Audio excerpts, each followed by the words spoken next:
Hello అండి, welcome back to my channel. ఎలా ఉన్నారు అందరూ? నేను చాలా బాగున్నాను. మీరు ఎలా ఉన్నారో కామెంట్ చేసేయండి.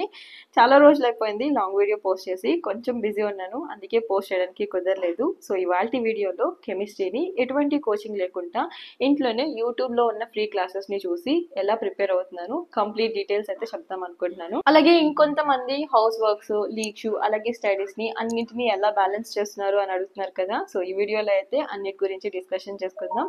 So without any further delay let's get in to the vlog. So first thing ఏంటి అంటే, దీక్షుకి 1 year ఏజ్ అప్పటి నుంచి ఎర్లీ ఎడ్యుకేషన్ స్టార్ట్ చేశాను. అండ్ తన ఏజ్ పెరిగే కొద్దీ తన ఏజ్కి రిలేటెడ్వి టాయ్స్ కానివ్వండి, లేదంటే చిన్న చిన్న activities like water transferring activity కానివ్వండి, pulses transferring activity, scooping, pouring, ఇలాంటి చిన్న చిన్న యాక్టివిటీస్లో ఇన్వాల్వ్ చేస్తూ వచ్చాను. ఫస్ట్ అయితే తనకి ఫుల్ స్ట్రేంజర్ యాంగ్జైటీ ఉంది. లిటరల్గా నన్ను ఎప్పుడు అతుక్కొని ఉంటుంది అనమాట. ఇంటికి ఎవరైనా కొత్త మనుషులు వచ్చినా కానీ, మా వాళ్ళు వచ్చినా కానీ బాగా ఏడ్చేస్తుంది. సో ఆ స్టేజ్ నుంచి తను ఇండివిజువల్గా ఆడుకునే స్టేజ్ వరకు ఇప్పటికి తీసుకొచ్చాను అనమాట. దీనికి చాలానే టైం పట్టింది. సో ఈ యాక్టివిటీస్ అన్ని ఇన్వాల్వ్ చేయడం వల్ల ఇండివిజువల్గా ప్లేయింగ్ అనేది అలవాటైంది. అలాగే నన్ను కొంచెం వదులుతుంది అనమాట. నేను కొంచెం పక్కనే ఉన్నా కానీ తనంత తానే ఆడుకోవడం ఇలాంటివన్నీ చేస్తుంది. బట్ రోజు ఇలానే చేస్తుందా అంటే అస్సలు చెప్పను. వీక్లీ ఒక 3-4 days తనంతట తానే ఆడుకున్నా కానీ 1 or 2 days నా పైన ఖచ్చితంగా డిపెండ్ అవుతుంది. కొంచెం బయటికి తీసుకెళ్ళమని చెప్పడమో, లేదంటే తను బోరింగ్గా ఫీల్ అయినప్పుడు నేనే తీసుకెళ్తాను. బట్ మ్యాక్సిమం ఓకే, పర్లేదు, ఏదో ఒక యాక్టివిటీలో ఇన్వాల్వ్ చేస్తూ ఉన్నప్పుడు పర్లేదు, నాకు కొంచెం ఫ్రీ టైం అయితే దొరుకుతుంది. సో అర్లీ మార్నింగ్ లేచినప్పటి నుంచి నా పనులు స్టార్ట్ అయిపోతాయి. ఒకవేళ నైట్ ఎక్కువసేపు మేల్కొని చదివితే మార్నింగ్ కొంచెం లేట్గా లేస్తాను. లేదంటే కొంచెం నైట్ ఎర్లీగా పడుకుంటే మార్నింగ్ 5కి or 6కి లేసి 8 వరకు చదువుకుంటాను అనమాట.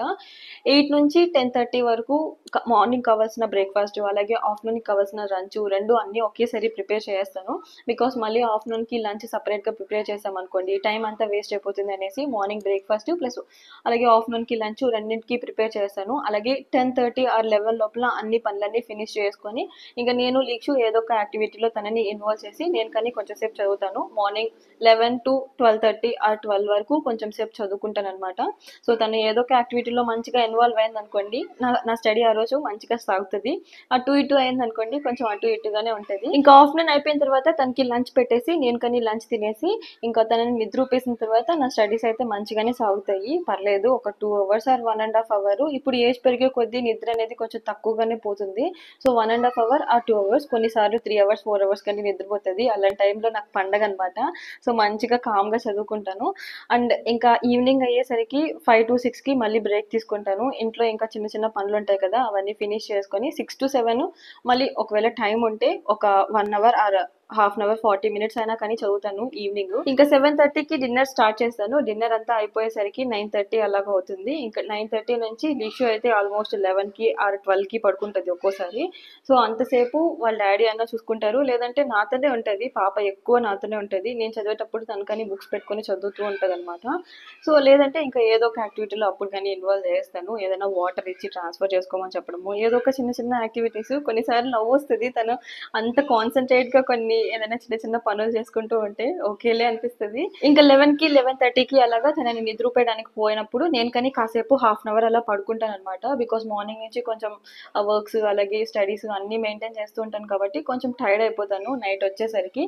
బట్ కొంచెం అలాగా ½ hour అలాగా నాప్ తీసుకుంటాను. నాప్ తీసుకొని మళ్ళీ వచ్చి కొంచెం ఎఫెక్టివ్గానే చదవగలుగుతాను. బికాస్ నాప్ అనేది చాలా ఇంపార్టెంట్. నాప్ కానీ తీసుకోకపోయినాం అనుకోండి కొంచెం టైర్డ్గా ఉంటుంది. సో అందుకని ఒక 10 minutes or 15 minutes అయినా కానీ కొంచెం ఒక చిన్న నాప్ వేసుకొని వస్తాను. నాప్ వేసుకొని వచ్చిన తర్వాత ఒక 2 hours or 3 hours అలా చదువుకొని మళ్ళీ పడుకునేస్తాను అనమాట. ఒకవేళ హెల్త్ కన్నా కొంచెం బాడీ పెయిన్స్ ఎలాగ ఉంటే మార్నింగ్ లేసి చదువుకుంటాను. లేదు అనుకుంటే ఆ రోజు నైట్ మొత్తం సో ఒక టార్గెట్ పెట్టుకుంటాను అనమాట. ఆ టార్గెట్ మొత్తం ఫినిష్ చేసిన తర్వాత పడుకునేస్తాను. ఇలా జరుగుతుంది అనమాట రోజు. ఇంకా కెమిస్ట్రీని ఎలా చదువుతున్నారు అని అడుగుతున్నారు కదా. సో నాకున్న టైం టేబుల్కి ఆన్లైన్ కోచింగ్ ఆర్ ఆఫ్లైన్ రెండు పాసిబుల్ అవ్వదు. బికాజ్ లీక్షుని హ్యాండిల్ చేయాలి కాబట్టి. సో ఉన్న ఫ్రీ టైంలోనే మ్యాక్సిమం ఒక 6 to 7 hours పాటు చదువుతున్నాను. సో యూట్యూబ్లో ఉన్న ఫ్రీ క్లాసెస్ లైక్ చాలా లెక్చర్స్ ఉన్నాయి, 1 shot ఉన్నాయి, డీటెయిల్ లెక్చర్స్ ఉన్నాయి, చాలా ఉన్నాయి. వీటీ సార్ అయితే చాలా చాలా చాలా బాగా చెప్తారు. ఒక్కసారి క్లాస్ విన్న తర్వాత మీకు ఇంకా ఏ డౌట్ ఉండదన్నమాట. లైక్ అన్ని లిటరల్గా ఏ క్వశ్చన్ వచ్చినా కానీ అన్ని క్వశ్చన్స్కి ఆన్సర్ చేసేయగలుగుతారు. చూస్తారు. సో ఫస్ట్ అయితే ఏదైనా చాప్టర్ స్టార్ట్ చేయాలి అనుకున్నప్పుడు దానికి రిలేటెడ్ డీటెయిల్ లెక్చర్ అయితే చూస్తారనమాట. చూడడం ఒక్కటే కాదు, దానికి రిలేటెడ్ పాయింట్స్ ఏవేవైతే ఉన్నాయో దానికి కంప్లీట్గా నోట్బుక్లో అయితే రాసేసుకుంటాను. సో ఆ తర్వాత ఎన్సీఆర్టీ బుక్ని అయితే ఓపెన్ చేస్తారు. బికాస్ ఎన్సీఆర్టీ చదవడం అనేది చాలా చాలా చాలా ఇంపార్టెంట్ కదా. సో అట్లీస్ట్ 2 టైమ్స్ అనేది రివిజన్ చేస్తాను. బికాస్ ఎక్కువ రోజులు గుర్తుండాలి కదా. సో స్టార్టింగ్ నుంచి చదువుతున్నాను కాబట్టి కొంచెం 2 టైమ్స్ అనేది రివిజన్ చేస్తూ వస్తున్నాను. బికాస్ మంచి ఫౌండేషన్ ఉంటుంది అనేసి. అలాగే ట్రస్ట్ మీ, ఎన్సీఆర్టీని 2 టైమ్స్ చదివి ఎంసీక్యూస్ని ప్రాక్టీస్ స్టార్ట్ చేస్తే కొన్ని క్వశ్చన్స్కి ఆన్సర్ చేయలేకపోయాను. సో ఆ తర్వాత వీటీ సార్ లెక్చర్ అంతకుముందు చూస్తున్నాను కదా, అది క్లాస్ నోట్స్లో ప్రతి ఒక్కటి పిన్ టు పిన్ చదివిన తర్వాత ఎటువంటి క్వశ్చన్ ఇచ్చినా కానీ ఖచ్చితంగా అటెంప్ట్ చేసేయగలుగుతున్నాను. ఆల్మోస్ట్ 97% క్వశ్చన్స్కి మంచిగా అటెంప్ట్ చేయగలుగుతున్నాను. సో ప్రతి ఒక్కటి నీట్గా కవర్ చేస్తారనమాట వీటీ సారు. సో ఎన్సీఆర్టీ చదవకపోయినా పర్లేదు అనిపిస్తుంది. ఈ క్లాస్ నోట్స్ ఒక్కటి చదువుకుంటే ప్రతి ఒక్కటికి ఆన్సర్ చేసేయచ్చు అనిపిస్తుంది. బట్ ఎన్సీఆర్టీ చదవడం అనేది చాలా ఇంపార్టెంట్ కదా. Because NCERT line to line వచ్చినప్పుడు కొంచెం కష్టంగా ఉంటుంది అనేసి ఎన్సీఆర్టీని చదువుతాను, ప్లస్ క్లాస్ నోట్స్ని చదువుతాను. అండ్ చాలా ట్రిక్స్ చెప్తాడు. అండ్ చాలా ఫాస్ట్గా హైబ్రిడైజేషన్ టెక్నిక్స్ కానివ్వండి, అంటే లైక్ సింపుల్ ట్రిక్స్ చాలా ఈజీగా ఎలా సాల్వ్ చేయాలి, చాలా బాగుంటుంది. లెక్చర్స్ మీరు కానీ చూడండి, కెమిస్ట్రీ ఏమైనా అర్థం కానప్పుడు. ఇప్పుడైతే నేను ఇంకా కెమికల్ బాండింగ్ అయిపోయిన తర్వాత ఇంకా ఆర్గానిక్ అయితే స్టార్ట్ చేశాను.